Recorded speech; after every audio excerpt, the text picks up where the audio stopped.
The Poms are about to get a new Prime Minister. Liz Truss will be sworn in tonight, our time, as Britain's 56th Prime Minister, the third woman to hold the job after she won the Conservative Party leadership, of course. Truss, who was Foreign Secretary, defeated the former Chancellor of the Exchequer, Rishi Sunak, by more than 20,000 votes. The incoming PM is promising to deal with Britain's energy crisis.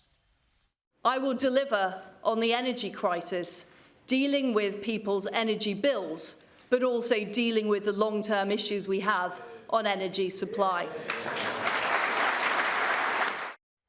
Joining me to discuss this is GB News commentator Calvin Robinson. Good to talk to you, Calvin. Tell us, what's the biggest challenge for Liz Truss? Is it the energy crisis and the looming winter in the UK?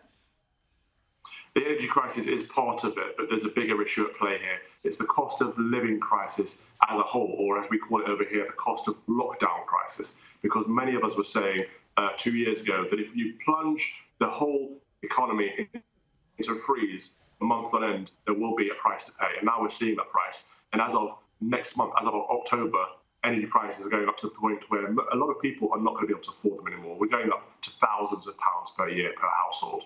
Now, for Liz Truss to solve this, she's going to have some unity and a different approach. I believe she's going to have to be conservative, which is why I'm quite concerned, because Liz Truss is she's a former Liberal Democrat, and she's obviously been very liberal over the years, not necessarily conservative on all the matters that count. So, firstly, she's got to be economically conservative to solve it, to at least address this situation that we find ourselves in due to her government. And secondly, she's got to be socially conservative to solve all of the cultural issues that we're seeing as a fallout almost to the pandemic. You know, we've had Black Lives Matter, we've had Extinction Rebellion, we've had all of these rebel groups popping up, tearing down statues and disrupting social cohesion. So we need someone strong enough to address this, make the police tough on crime again and all of the things that people care about. Because if crime rates are rising and poverty is rising, we'll see that's a very, very dangerous mix.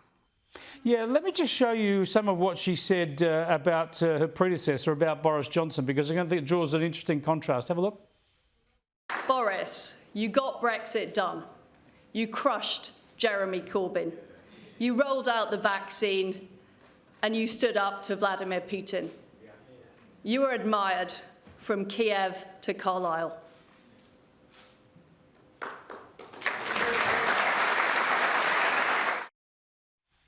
There we go. I mean, there's no doubt that Boris Johnson's such a strong figure, especially over Brexit and standing up to Europe and on these foreign policy issues for all these other failings. And this is a very, very tough act for Liz Truss to follow, especially when her own attitude to Brexit has been ambivalent.